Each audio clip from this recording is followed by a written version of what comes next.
Cara, eu vou 60 quilômetros por dia só para chegar na final. Aí eu já respondi. Vamos lá, vamos começar. Ok, é bom que a nossa máquina demora um pouco mais para quebrar, normalmente. Ok, bom dia. Eu queria pegar hoje um trecho da Parashá, que ele tem tudo a ver com o mês de Elul, a ver com Tchuvá. No final dessa Parashá traz para a gente uma mitzvah, que é uma mitzvah completamente rara de acontecer. Hoje em dia, ela é impossível de acontecer, a gente não cumpre ela. Mas a Torá descreve um caso, que, como eu falei ontem, a gente tem que tentar extrair da Torá algo que seja relevante para o nosso dia a dia. Então vamos ver o cenário que a Torá descreve e ver qual que é, como você me fala, a pegadinha. A Torá está contando uma historinha, parece que está falando uma coisa impossível, na verdade é uma história é a história da nossa vida. Então qual é a história? A Torá fala, quando você está andando na estrada, Deus nos livre, se encontra um corpo, você encontra alguém caído, morto. E aí você deveria ir até a cidade mais próxima, você tem que avisar. E aí o tribunal da cidade mais próxima, eles tinham que vir até lá. E lá se fazia todo um ritual. Qual que era o ritual? Então, primeira coisa, eles tinham que medir com cordas, que eles já tinham preparadas para isso. Cordas, acho que, se eu não me engano, eram de 6 amot, de 50 metros. Eles tinham que medir qual era a cidade mais próxima. Mesmo que está muito óbvio qual é a cidade mais próxima. São duas cidades, uma é 10 metros, outra é 3 quilômetros. Você tem que medir do corpo da pessoa até a cidade mais próxima. Tem que esticar a corda. O Talmud fala, mas o que acontece se está muito frio ou está calor? Muda a tração da corda, muda o tamanho da corda. Se tem um muro no meio, se você calcula na diagonal, você desconsidera o muro. Vários detalhes de como se faz essa medida. Inclusive, se ele está caído, se você mede, se Deus nos livre, a pessoa está em pedaços, se você mede do nariz, se você mede do pescoço, se você mede de onde você mede. Todos esses detalhes a Torá faz alusão, e os nossos sábios explicam como deve ser feita exatamente essa medida. Fizeram a medida, vinham então os sábios, os zekenim, os anciões, os sábios daquela cidade, iam até o local onde estava lá aquele corpo, e eles faziam uma declaração. As nossas mãos não derramaram esse sangue. Não fomos nós que matamos ele. Depois, eles iam até um lugar próximo que tivesse um riacho. Perto desse riacho, eles traziam uma eglá, significa uma bezerra, e lá eles abatiam aquela bezerra. Abatiam a bezerra, não como tradicionalmente a gente conhece a shritá, que é feita pelo pescoço, e sim pela nuca. Abatia ela pela nuca. Uma coisa um pouco trágica, um pouco mais violenta. E assim se fazia, e a pessoa era enterrada naquele local. Tem muito mais detalhes, mas basicamente é isso que se fazia. E a pergunta é, qual que é o significado disso, mesmo antigamente, e o que isso significa para nós, que é um caso tão raro de acontecer, e o que isso significa para o nosso dia a dia? Qual que é a história da nossa vida que está ligada com isso? Então vamos primeiro entender qual é o motivo de você fazer essa medida, de você trazer os anciãos. Por que você pensaria que foram eles que mataram? Você tem que achar o assassino, não culpar os anciãos, os rabinos, os juízes. Então, alguns detalhes. Primeiro, que os detalhes dessa mitzvah, de como ela é feita exatamente, é um dogma. Assim explicam alguns comentaristas. Mas tem alguns detalhes que a gente pode entender. A primeira coisa é que você fazendo um barulho, você fazendo todo um episódio em volta de algo que aconteceu, isso iria facilitar para encontrar o assassino. Está todo mundo agora sabendo. Você não tinha os meios de comunicação. Então agora está todo mundo sabendo que alguém morreu. E pelo jeito que ele está, ele foi assassinado. Então agora a gente tem mais chances, pelo menos mais gente de olho. Quem sabe a gente encontra uma dica. Eu vi um cara saindo daqui, eu vi alguém viajando. Quem sabe o que aconteceu? E tentar encontrar, identificar o assassino. A outra coisa, que quando a gente fala que os Zikenim tinham que fazer uma declaração, nós não matamos ele, diz para a gente, nossos sábios, o que quer dizer isso? Você imaginaria que eles iam ter matado o homem? O que significa isso? Que eles não deixaram de alimentar quando entrou alguém na cidade. Às vezes a gente pode fechar as portas. Às vezes a gente pode falar, bom, eu não conheço esse cara. Não. Nós não fizemos isso. Nós fizemos a mitzvah de receber os hóspedes. A gente deixou um lugar para ele comer, dormir, e ainda a gente acompanhou aquela pessoa quando ela vai embora. Isso que eles estão declarando. Ou seja, nós não fomos nem corresponsáveis. Não fomos responsáveis nem de forma passiva. E é isso que eles declararam. Então, vamos primeiro analisar o que significa isso. Porque nós temos uma mitzvah de dar para a pessoa comer, dar um lugar para a pessoa dormir, comer, beber, e também acompanhar a pessoa na hora que ela vai embora. Essa mitzvah, hoje em dia, ela se concretiza quando alguém vai na tua casa, você dá 4 passos acompanhando ela, depois que ela sai da tua casa. Você mostra que ela não era um peso para você. É como se fosse, fica mais um pouquinho. Né? Quando a sogra chegou na casa do genro, falou, sogra, a senhora veio, bem-vinda, quanto tempo a senhora vai ficar? O tempo que você quiser. Nem para um cafezinho você vai ficar? É assim, Jaime? Que vinha do Uruguai.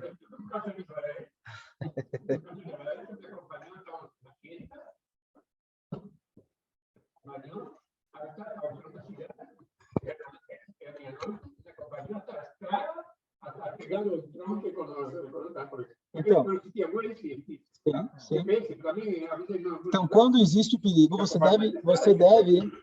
deve pensar, a pessoa que vem na tua casa vai sair tarde da noite, você já pensar qual vai ser a maneira segura dela poder voltar para casa. Isso faz parte de falar. Mas era o sábio do Sanedrim, né? Sim, sim. Por que eles falam nós, sendo que eles não estavam necessariamente perto? Também da cidade, né? Um sábio da cidade que poderia falar pela cidade. Não, era o Sanedrim da cidade. Eram os sábios daquela cidade. Não era o Supremo Tribunal que vinha. O Supremo Tribunal talvez eles vinham até acompanhar. Mas Ziknei Hairahi, os anciãos daquela cidade, da onde ele saiu, eles tinham que fazer essa declaração. Eles estavam fazendo a declaração por eles e também em nome da cidade. Ou seja, nós somos o juiz da cidade, a gente cuida para que as pessoas façam as mitzvot de acordo. Então, os caminhos, antigamente, eram muito mais perigosos do que hoje. E a ideia é que você, quando alguém vem na sua casa, você tem a obrigação de acompanhar ele até o perímetro fora da cidade. E qual é a ideia? Então, tem 2 conceitos. Conceito número 1, a ideia de Achnasat Orchim, de receber visitas em casa, é diferente de Tzedakah. Tzedakah é uma pessoa que não tem onde comer. E você fala, vem na minha casa. Tá bom, isso é Tzedakah. Receber visitas não é tanto o alimento físico, mas muito mais a atenção, o alimento espiritual, o alimento emocional. Receber visitas em casa não necessariamente tem que ser alguém que não tenha onde comer, mas tem a pessoa que está precisando de um carinho. Alguém que vem na sua casa, o carinho, a atenção que você vai dar para aquela pessoa, essa é a mitzvah principal. Por isso está escrito que quando alguém recebe alguém em casa e você não acompanha a visita, é considerado que você matou aquela pessoa. Por quê? Uma explicação é porque antigamente, talvez realmente é perigoso da pessoa ir embora sozinha. A outra é que imagina a pessoa senta, come na tua casa, fala, olha, aqui é o aperitivo, aqui uma bebida, tá aqui a sopa, tá aqui o prato de carne, tá aqui a sobremesa, e tá todo feliz, olha, o cara tá me recebendo bem. E no final, quando você fecha a porta atrás dele, ele escuta você falando, ufa. Como a pessoa se sente naquela hora? Desce aquele negócio, né? Tudo que ele comeu, de repente, tudo que eu comi estava maravilhoso até agora. Aquela sensação de vergonha, de mal-estar, a gente compara quando alguém passa vergonha, humilhado, é como se fosse que o sangue dele foi derramado. Por isso, essa mitzvah é tão importante você ir até o final e acompanhar, como se fosse dizendo para ele, fica mais um pouquinho, eu quero que você fique aqui mais um pouco, porque essa é a mitzvah principal. Não só pela questão de segurança, mas você mostrar realmente para a pessoa que ela te fez um favor de vir até a sua casa. Eu já tive, ao longo dos anos de estivá, quando você está em países estranhos, fui recebido em diversas casas, isso realmente a gente herdou de Avraham Avinu, que em muitas casas, realmente as pessoas te recebem com calor, com uma maneira tão agradável, tão boa, que você realmente... Poxa, ele está feliz mesmo que eu vou vir de novo, né? Ele está feliz, se for por isso, não tem problema, eu posso vir de novo. Mas isso significa que a pessoa fez a mitzvah mesmo. A gente sente, né? Você sente como a pessoa realmente falou com sinceridade ou está querendo se livrar que você vai embora. Então, essa é a mitzvah. Então, isso é um conceito. E o conceito número 2 que significa que os sábios, eles falavam, nós não deixamos ele embora sem alguém acompanhando? Então, aqui vem duas explicações muito bonitas. Uma, se a gente alimentou ele, quer dizer que ele não morreu de fome, não somos culpados. Se a gente acompanhou ele, você não tinha que acompanhar ele até a casa dele. Então, você vai perguntar, peraí, se eu acompanhei ele até a saída da cidade, ele agora está no meio da estrada, e lá vieram assassinos, vieram assaltantes. Que diferença faz se eu acompanhei ele até a cidade ou não? Ele foi assaltado depois. Então, os sábios explicam que faz diferença. Quando os assaltantes, se eles estão planejando alguma coisa, eles veem que é o indivíduo sozinho, é uma coisa. Quando eles veem que aquele cara tem família, ele está acompanhado, ele tem amigos, alguém vai perceber, opa, o cuidado é maior. O fato de você estar acompanhado, não precisa ser todo o trajeto, mas eles veem que você não está sozinho, isso já traz para você uma segurança. Essa é a primeira explicação. Quem está em São Paulo, Rio de Janeiro, tem que pensar nisso. Quem está em São Paulo, Rio de Janeiro, no Brasil, a gente tem que pensar nisso, verdade? Quando você convida alguém que vai vir na tua casa, por exemplo, sexta-noite, vê, por exemplo, uma mulher que vai voltar para casa sozinha, etc., convida ela de dia, não convida de noite. Ou acompanha ela até em casa, etc. Então, esse é um detalhe. O outro detalhe é que quando a gente está falando que a gente não derramou o sangue dele, também num sentido espiritual. Eles estão dizendo, olha, nós não tivemos uma pessoa que veio até aqui e deixou de ter aquele cuidado e aquela atenção. E quando a gente está falando de um morto, agora já trazendo para o nosso dia a dia, pode ser alguém que morreu literalmente. Talvez por ele estar faminto ou porque ele foi morto no meio do caminho por um assassino. Ou a pessoa morreu espiritualmente. O que significa que a pessoa veio até a sua casa e você não deu atenção para ela. A pessoa estava com fome de alguém que desse uma boa palavra para ela e ela não recebeu. E quando os sábios declaravam isso no sentido mais profundo, eles estavam dizendo, olha, quando alguém vem para a nossa cidade, para a nossa casa, a gente toma o cuidado também, não só de dar comida e lugar para ele dormir, mas a gente se preocupa com cada um que ele tenha o alimento emocional e espiritual que ele precisa. E olha aqui que interessante, a segunda explicação. Normalmente, quando a gente lê o Talmud, ele fala, olha, a gente não deixou o cara sair sem comida, sem bebida. Quem é o cara? O assassinado.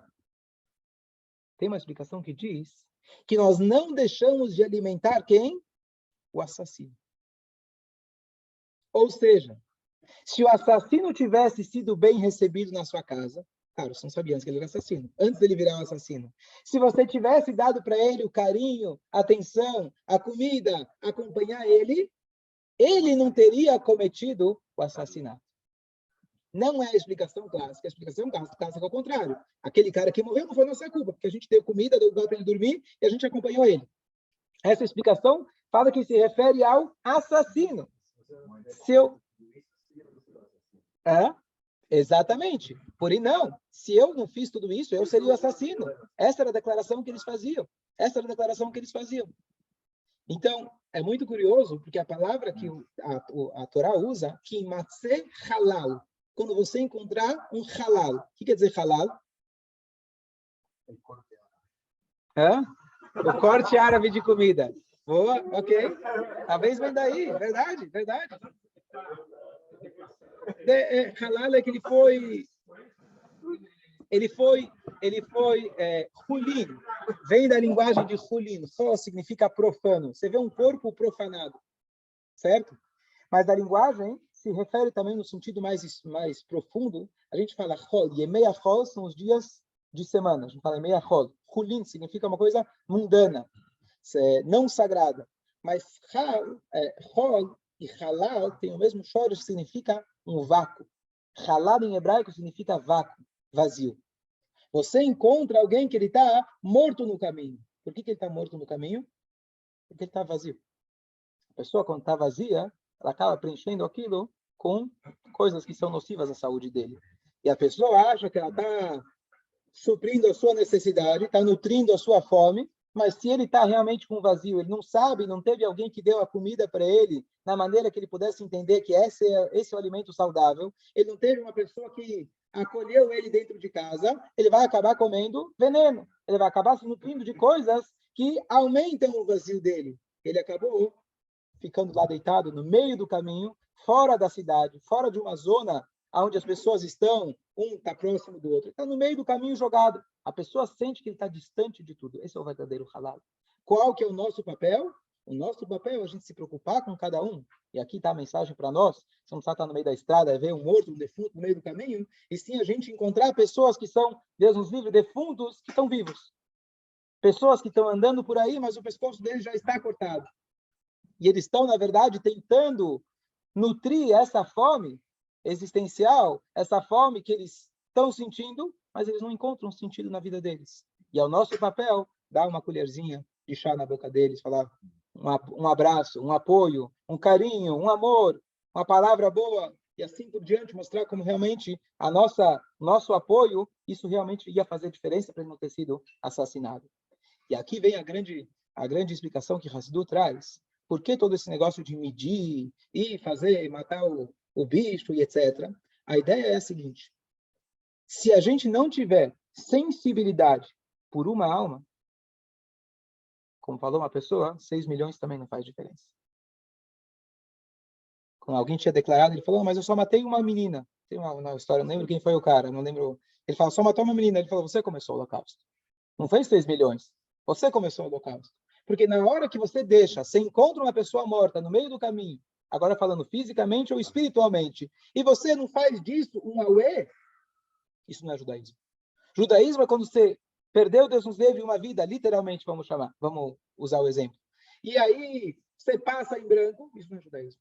Você vai lá e vai chamar os sábios, e vai chamar todo mundo vai ficar sabendo, e vai matar o bicho, e vai fazer todo o procedimento para todo mundo saber que uma vida não se passa batido. Alguém morreu? Temos que fazer aqui, temos que chacoalhar todo mundo. Temos todos que nos mexer. Isso também funciona no sentido espiritual. Se tem uma única pessoa que ela está passando dificuldades, está passando fome espiritual, emocional, cabe a nós ter a sensibilidade. E aqui uma história um pouco forte que eu vi, muito bonita, mas o final é trágico, mas a mensagem é importante. Então, Jaime, vai, 2 minutos, vale a pena. Você não vai se arrepender. As mulheres que tinham sido mandadas para o campo de concentração, tinha um grupo de mulheres jovens que elas foram escravizadas em vez de ir para a esquerda, foram para a direita. E elas foram escravizadas para costurar.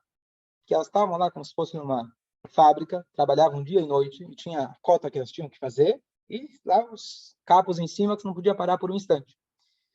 E uma das moças que estavam lá costurando, era um grupo de mulheres judias, ela estava lá costurando. De repente, a máquina de costura, o método antigo, ela começou, acho que se prendeu e começou a cortar a menina. E ninguém podia piscar para ajudar ela. E claro que os responsáveis da fábrica estavam só se deliciando com a situação dela, se machucou e machucou feio, devia ser uma máquina grande. E ela ficou realmente totalmente machucada e ficou assim uma comoção muito grande, mas as meninas tinham que continuar trabalhando. Chegou a noite, eles voltaram para o alojamento deles. Elas voltaram para o alojamento e chegou o momento tão esperado da sopa, a tal da sopa, que a gente pode imaginar que era essa sopa. Água suja. Água suja é pouco. Bom, e aí uma delas falou, olha, ela está em estado gravíssimo, dá para ver que poucas horas sobraram para ela, mas vamos dar uma sopa para ela. Eu esqueci de falar, viram ela deitada lá, jogada, e viram ela falando sopa, bem com as últimas forças dela. E aí elas começaram a se mexer e falar, vamos dar da nossa sopa para ela. Aí as outras falaram, peraí, ela vai morrer. Tá claro que ela vai morrer. A gente precisa garantir a nossa vida. Essa sopa era literalmente o pouquinho que eles tinham para poder sobreviver mais um dia. O que a gente faz? Dá para ela? Não dá. Ela vai morrer de qualquer jeito. A gente talvez tenha um pouco mais de chance. Então se levantou uma menina e ela falou, olha, se a gente não der a sopa, a gente vai viver. Mas também, se a gente ela vai morrer de qualquer jeito. Mas se a gente não der a sopa, a gente vai morrer internamente. Porque a gente vai perder a sensibilidade de um instante de uma vida. E ela termina a história dizendo que todas foram lá, abriram a boca dela e deram sopa para aquela menina, que de fato no dia seguinte ela não acordou. Mas eles não perderam a sensibilidade por uma única vida. Mesmo no estado extremo que ele estava. Então você pode, Deus nos livre, matar o outro, ou pior do que matar o outro é matar a si mesmo. Quando a gente perde a sensibilidade por uma única vida. E a gente não precisa levar isso ao extremo, Baruch Hashem, no sentido físico, mas no sentido espiritual. Quando a gente vê uma única pessoa que precisa da sua ajuda, você conseguir enxergar que aquela pessoa equivale ao mundo inteiro. Ah, mas tem tantas outras pessoas. Se dedica para essa única pessoa. E é isso que a Torá está falando para a gente. Que halal, quando você encontrar um defunto. Defunto também significa uma pessoa que está vazia. E essa pessoa vazia, às vezes, se encontra ela no espelho todo dia. Você encontra ela no espelho. Quando você vai no barbeiro, você vê ela também. Essa pessoa está lá. Então, você tem que se preocupar realmente de dar alimento para essa pessoa. Você tem que se preocupar de sustentar. E o verdadeiro sustento, além da comida, etc., é o sustento espiritual. E é isso que a Torá e as mitzvot, elas nutrem a nossa alma, estudando, cumprindo mitzvot. É isso que a gente está fazendo todos os dias. Então, essa é a mensagem do Imatzeh Halal. Muito bom. Essa mitzvah hoje, você precisava ter o tribunal, precisa ter o Sanedrin, precisa ter o Supremo Sanedrin, inclusive. É claro, eu faço, se não me engano, salvo 71. Então, não... Sim. Não tem, você precisava do Sanedrin, você não tem. Mas o conceito, você vê que o conceito ficou, que o povo judeu, quando Deus nos livre, alguém perde a vida, todo mundo de alguma maneira se toca. Essa mitzvah teve o seu impacto. Ok, pode ir, Jaime. Agora eu vou contar a história melhor. Só para concluir, uma história bonita que eu ouvi essa semana, uma história muito bonita, que tem um rabino que eu gosto de escutar o shurim dele, chama Rabino Slabatitsky, ele é um rabino na Antuérpia. Já contei algumas histórias, episódios dele, é um palestrante famoso, um Hassid. Então ele contou o seguinte, ele tem um filho, muitos anos atrás, o filho dele chama Moshe Zalman Slabatitsky, ele fez bar mitzvah. Tudo bem, fez bar mitzvah, colocou o tefilim. Depois que ele colocou o tefilim, ele deixou o tefilim no armarinho da sinagoga. Um belo dia ele chega lá de manhã e o tefilim não está lá. Tá bom? Ele pensou, como falou uma vez o Rabbi Yitzhak Bardichev, história dentro da história, mas aquele famoso sábio que sempre falava bem do povo de Israel. Uma vez ele chegou em casa, ele chegou sem o sobretudo dele. A esposa falou, o que aconteceu? Cadê teu sobretudo, teu casaco? Ele falou, alguém na mikve, quando eu fui na mikve, alguém trocou comigo. Tá bom, se alguém trocou, então você devia estar com o dele. Ah, só que ele esqueceu de deixar o dele. Então alguém trocou com ele o tefilim e esqueceu de deixar o tefilim dele. E aí ele falou, sei lá, alguém trocou, alguém confundiu, esperou 1, 2 dias e não apareceu o tefilim dele. Imagina, recém-comprado, o tefilim bonitinho, acabou zerinho da fábrica. Original, não era chinês, não era chinês. E aí, então, ele começou a procurar, perguntar, o pai dele, o rabino, na sinagoga, veio, e no final das contas encontraram lá um cara que frequentava a sinagoga, que não era 100% da cabeça, e ele falou, olha, entrou aqui um turista israelense, e ele pediu um tefilim, e eu fui lá, vi esse tefilim, e dei para ele esse tefilim. Bonito, né? Você quer fazer mitzvah, você faz mitzvah com o tefilim do outro. Mas não tinha com quem falar, ele estava fora da casinha, o cara, e assim foi. Só comprar um tefilim novo, não é barato, mas tudo bem. Assim se passaram vários anos. Esse Moshe Zalman cresceu, já tinha um novo tefilim dele. Um belo dia, alguém da comunidade desse rabino Slabatitsky, um rabino famoso, alguém da comunidade dele estava em Israel. E ele estava em Israel e alguém levantou o dedo pedindo carona. É normal em Israel, ele parou para dar carona. O cara sentou e ele viu que eu estava com um tefilim na mão, escrito Slabatitsky. Ele falou, olha, o senhor é da Antuérpia? Não. Você, por acaso, tem um sobrenome parecido com o meu rabino? Não. Falou, mas eu não sou israelense, não tem nada, né? Nem sei o que você está falando. Ele falou, que estranho, né? Mas aqui tem Mem, Zain, as iniciais, Slabatitsky. Falou, olha, anos atrás eu estava numa sinagoga e alguém gentilmente me deu o tefilim. E eu uso ele desde então. Tá bom? E aí, ele continua a história. E aí, o cara que conhecia o rabino, já conhecia a história, ele conectou as coisas. Aí tá bom, eles se despediram, não falou nada, não sei se ele pegou o número dele. Um tempo depois, outra pessoa encontrou aquele cara. Uns anos depois, outra pessoa encontrou o mesmo cara. E aí, só que esse cara já estava com um aspecto mais religioso, que não era uma pessoa ortodoxa. E aí perguntou, quem é você? Ele viu o tefilim, não falou nada. Ele falou, olha, eu tinha esse tefilim. E por muitos anos, depois que aquele cara me deu, eu não coloquei o tefilim. Eu não coloquei o tefilim. Eu coloquei ele no armário. E ficou lá. Passaram-se muitos anos. Um dia eu senti que eu estava precisando de uma coisa mais espiritual e decidi pegar o tefilim. Aí coloquei um dia, mas não sabia colocar direito, não sabia o que rezar, até que fui numa sinagoga. Fui numa sinagoga, me instruíram. Sabe como que é? O negócio é meio viciante. Você vai uma vez, aí vai outra, aí te pega, e aí acabei me envolvendo mais e mais e mais. Até que um dia eu já estava mais dentro da Torá, das mitzvot. O rabino da sinagoga falou, olha, esse tefilim que está vestido não é um tefilim sefaradi, você é uma pessoa sefaradi. Se você agora está voltando para a Torá das mitzvot, você tem que voltar para as suas origens.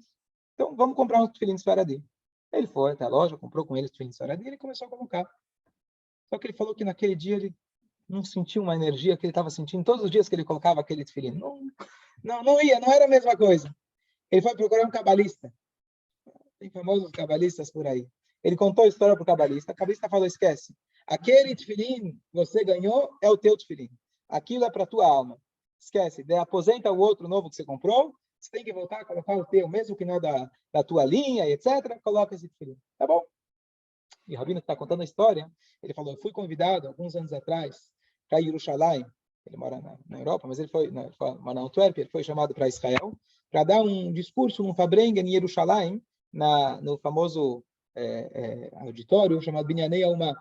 Você conhece? É enorme, cabe lá milhares de pessoas. Tinha um Fabrengen, uma reunião festiva, e ele foi o palestrante convidado.